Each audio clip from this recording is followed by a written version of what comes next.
Thanks for joining us at the Business Growth Cafe, where each week we select from a menu of topics for a focused discussion with an industry expert to provide insights that can impact your business's growth. With your host, Angelo Ponzi. I am Angelo Ponzi, your host here at the Business Growth Cafe, and thank you for joining us. I'm sure you've heard this statement before. He or she is a born leader. Well, that may be true for some. I believe that leaders are created, groomed, nurtured, and along the way make a lot of mistakes on the way to becoming a successful leader.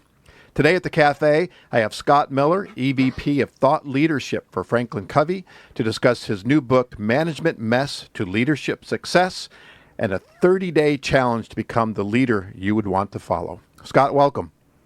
Angelo, thanks for the invite. Yeah, I'm excited to have you on and excited to talk about the book. Some great stuff in there, and so we're going to do that. But before we get started, why don't you tell the audience a little bit about yourself and your role at Franklin Covey? Sure. So I'm actually from Orlando, Florida, worked for the Walt Disney Company for 4 years. They invited me to leave, which is a nice way of saying that they exited me. And, here I am, 26 years old, and I'm, quite technically competent, but I'm interpersonally a jerk and quite immature and not at all self-aware. Believe it or not, the Franklin Covey Company, the world's foremost, leadership development firm, has their eye on me. They picked me up. They moved me to Utah, which is kind of like a single Catholic boy moving from Orlando out to Provo, Utah, is like a Jew living in Vatican City, right? It's a massive That's exactly cultural shift for me. It was a tough move, but an amazing move, and I became a formal leader in the firm. And I made a lot of mistakes, 2 steps forward, 1 step back. I've now held almost every job there is inside the Franklin Covey Company, lived around the world, was their chief marketing officer for, 8 years, and now I lead all of our thought leadership. And I decided to write a book because I think leadership is harder than most of the academic authors make it out to be. I don't think anybody really is a born leader. I think it's a learned skill. I also don't think that it's for everybody. I do not think everyone should be a leader of people. I think you have leadership skills, lead a project, lead an initiative, lead Thanksgiving dinner, but that's different than actually leading people. So I wrote this book, Management Mess to Leadership Success, to give voice to those who don't want to be a leader of people. And that's okay, right? Be an individual producer, because the skills that it takes to be the best digital designer are really the skills it takes to be the leader of digital designers. The book's done extremely well. Yeah, well, that's fantastic, and I'm going to be jumping into it. And I wholeheartedly agree with you. I've been, from growing up in the advertising world to going corporate side to small companies, Fortune 500 companies. And I remember always sitting there, always thinking to myself, I think I could do a better job than that person across the table. But along that journey, I'm like you, I've had some stumbles and had to step back a little bit and really try to understand what it meant to be a leader versus leadership. And I got some war stories on that. If we have time, we'll get into those. But before I start, I ask a couple questions of all my guests. This is going to be a little bit different because this isn't your specific business, but in general, when it comes to growing your business, or we'll even say for the growth of your book, what keeps you up at night? In a positive way or in a challenging way? Either one. What gives you those restless nights?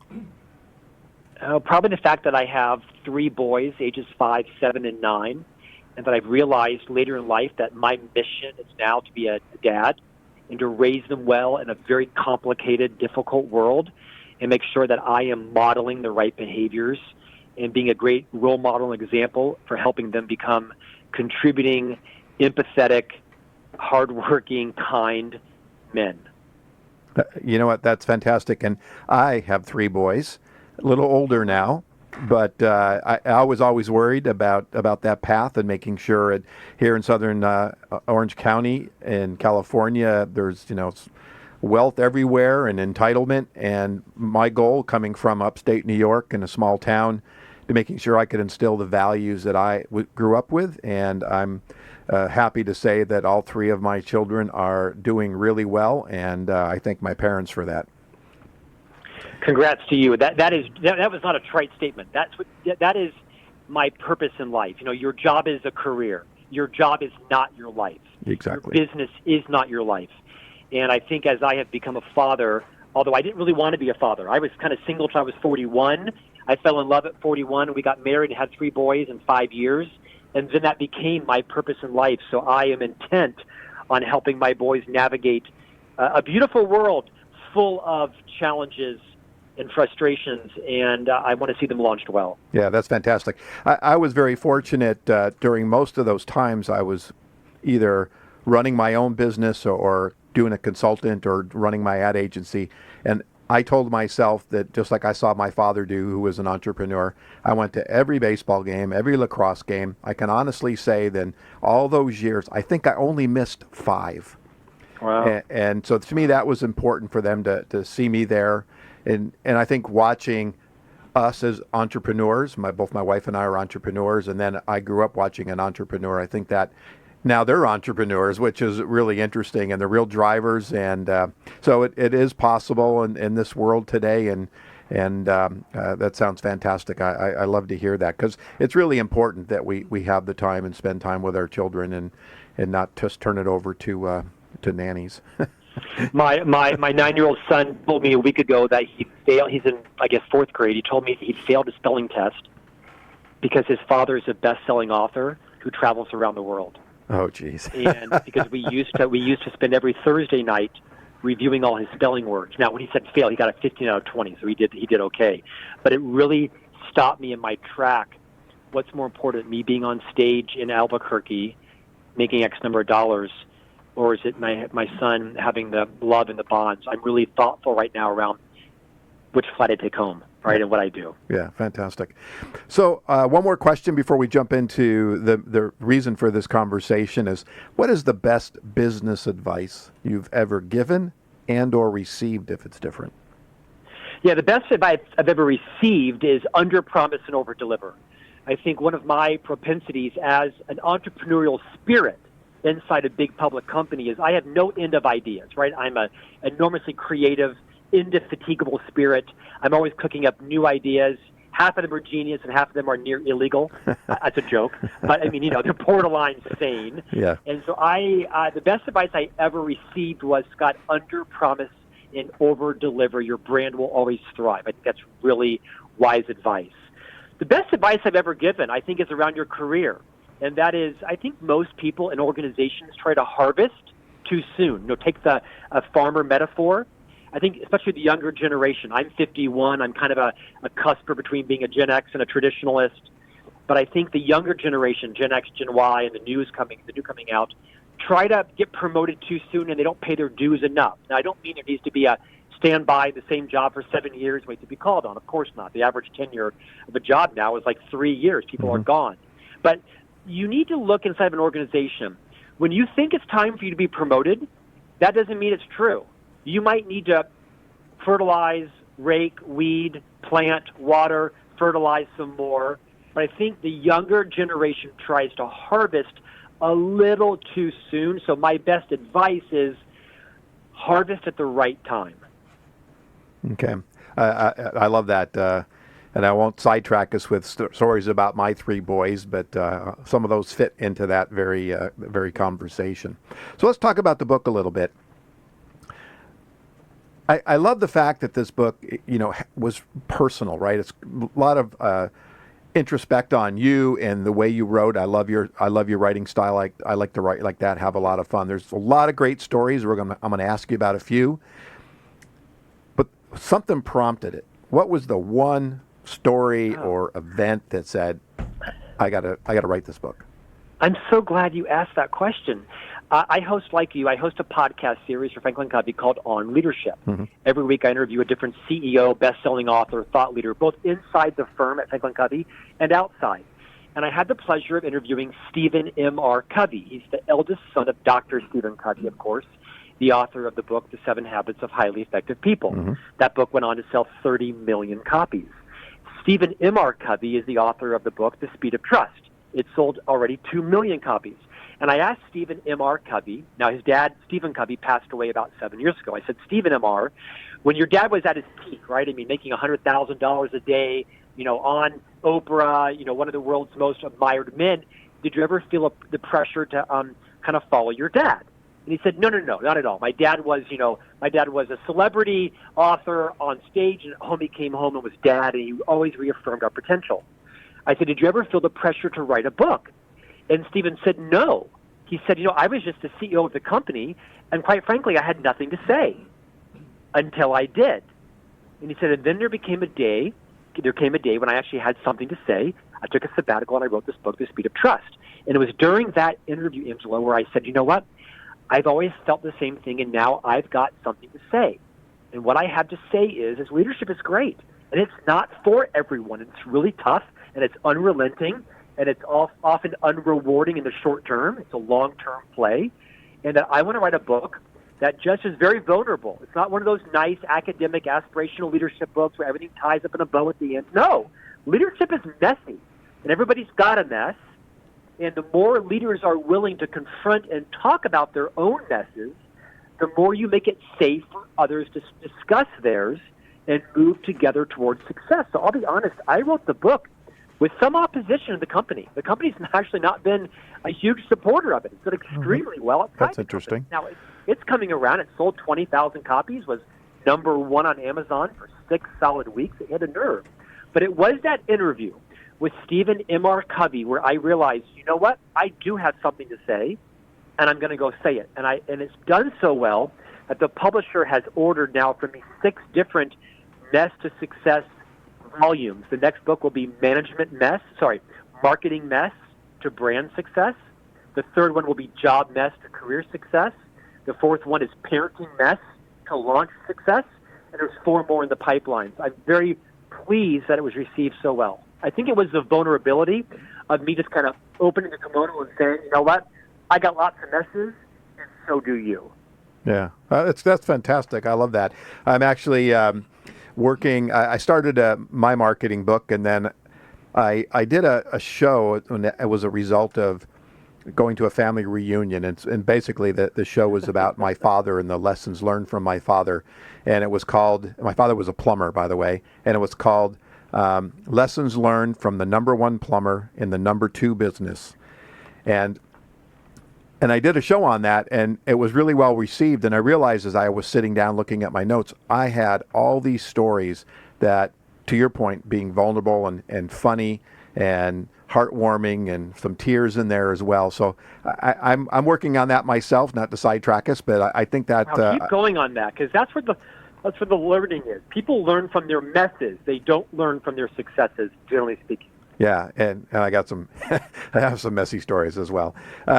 So let's say someone decides to be a leader today, right? You really can't go out. You can't practice it it's not like baseball. So what's some advice for people who really think they are leaders, besides reading the book, because I'm going to get more into some of the chapters, but what's some advice for somebody who's sitting here listening today that says, I think I'm a leader? I would say 2 things. First is, it's kind of like saying I'm a writer. Usually those who think they can write can't, right? So I would really kind of self-assess, what are your blind spots? Here's a great example. The best salesperson in an organization, the top sales producer, is unfortunately often promoted to be the next sales leader. Mm-hmm. Why? Because they were the top salesperson. Let's talk about the skills that make the top salesperson, of which I was one. It's often they're highly competitive. They like to win. They want their name on the top of the scoreboard. They like the fame.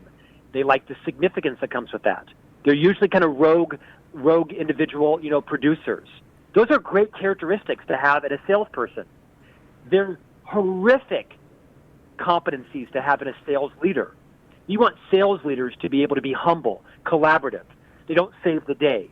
They understand that they have to have a mindset shift. No longer is my job to get results done through myself. It's now my job to get work done with and through other people. My job is not to turn people into clones of me, but to find their strengths and their skill to get the same result.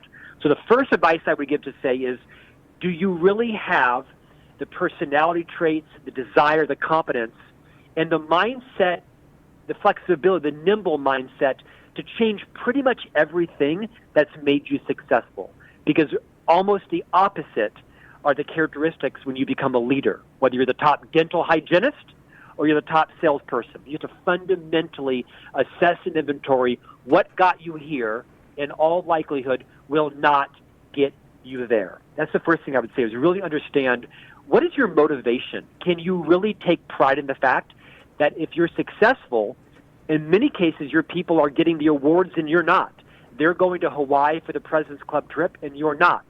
And in a revenue situation, they're earning more money than you are if you're in sales. Mm-hmm. That takes a very special kind of humble person that takes another person's success as theirs. That's the first advice I would give you. The next advice I would give you is to talk to other leaders.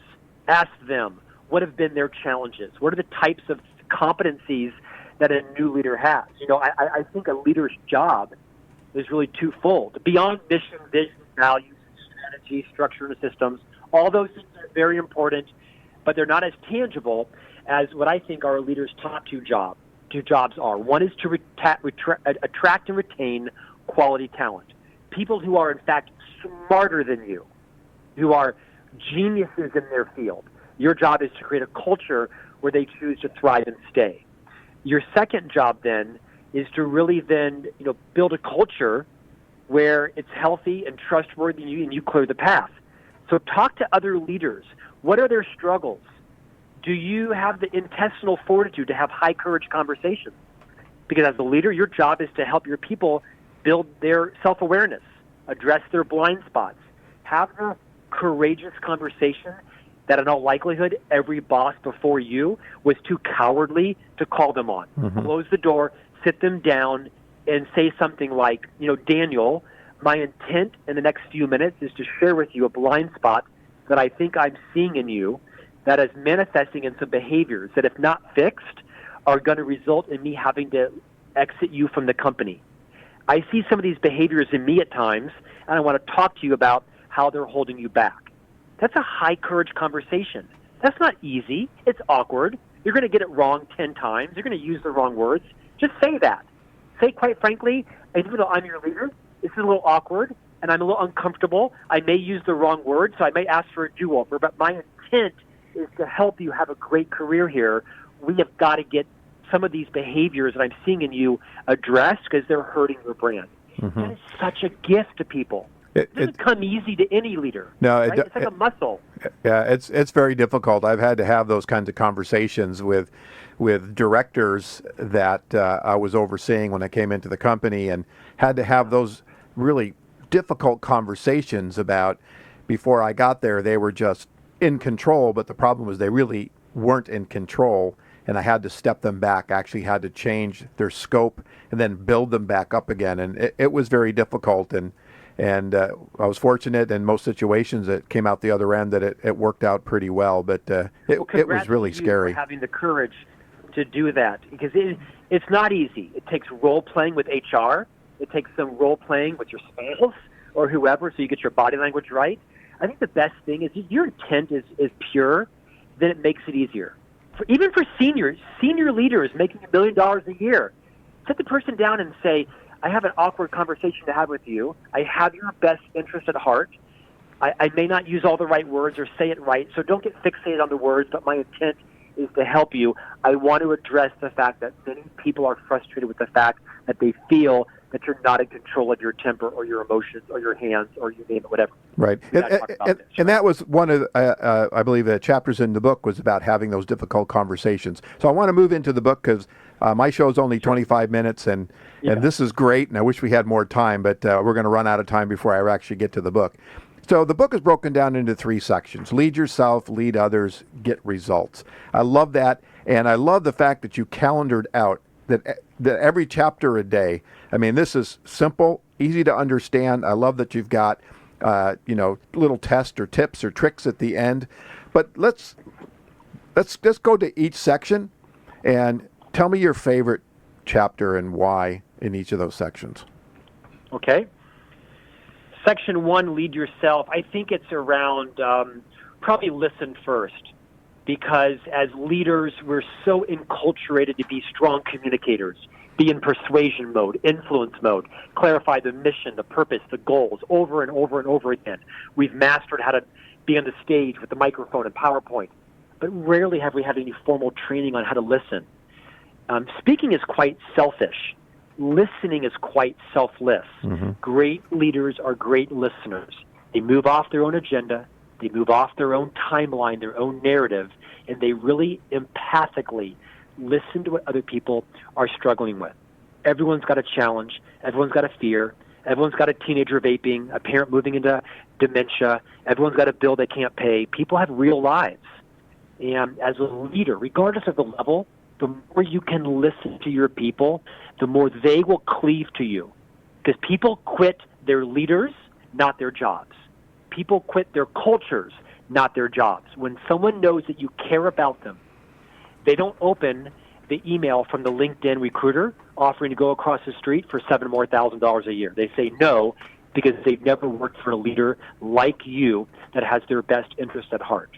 Listen first is challenge 3. Yeah, and by the way, and I didn't want to interrupt because that means I wasn't listening, but I was. But I believe that's an extremely undervalued skill, and I find in conversations how people already are thinking about their response without even listening to what's going on. And by the way, that was my favorite in section 1.